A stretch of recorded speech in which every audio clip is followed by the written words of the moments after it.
Good evening and welcome to the Business Day. I'm Javon Keys.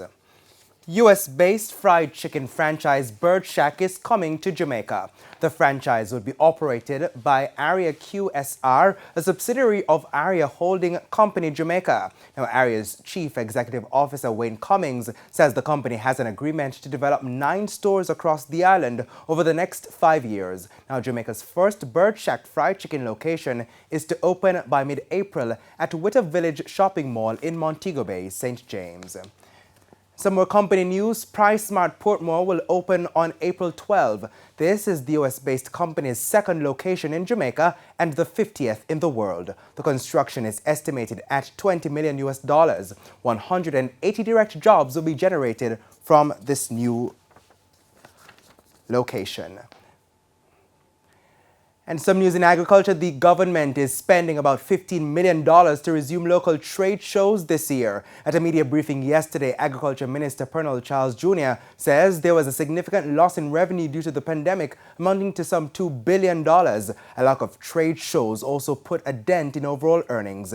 Agricultural shows will resume on Easter Monday with the Montpelier Agricultural and Industrial Show in St. James and St. Mary Agri Expo. The popular Denby Agricultural, Industrial and Food Show is slated for Emancipation Weekend at Denby Showground in Clarendon. And Mr. Charles also announced yesterday that Jamaica received 24,000 bags of fertilizer from the Kingdom of Morocco. The fertilizer is valued at 122 million Jamaican dollars. Mr. Charles says this donation forms part of a technical assistance partnership forged between Jamaica and Morocco.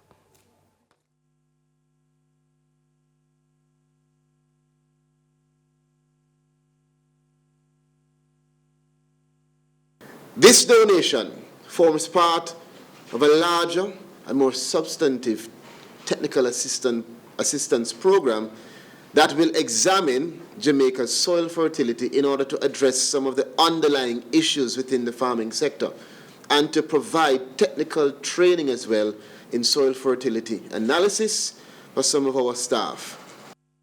Of course, this donation comes at a time when countries across the world are on high alert as there is an impending fertilizer shortage due to the Ukraine-Russia crisis.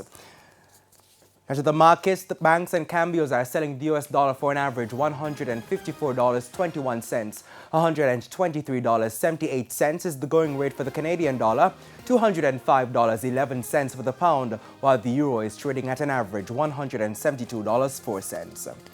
And the JSE index declined by 1,680 points today, while the junior market index advanced by 41 points. Among today's winners were Productive Business Solution US dollar shares, Cygnus Real Estate Finance USD shares, Sterling Investments US dollar shares, Mayberry Jamaican Equities, and 138 Student Living Jamaica Variable Preference shares. While on the losing side were Margaritaville Turks US dollar shares, SSL Venture Capital Jamaica, Wigton Wind Farm, JMB Group 7.5% shares, and JFP.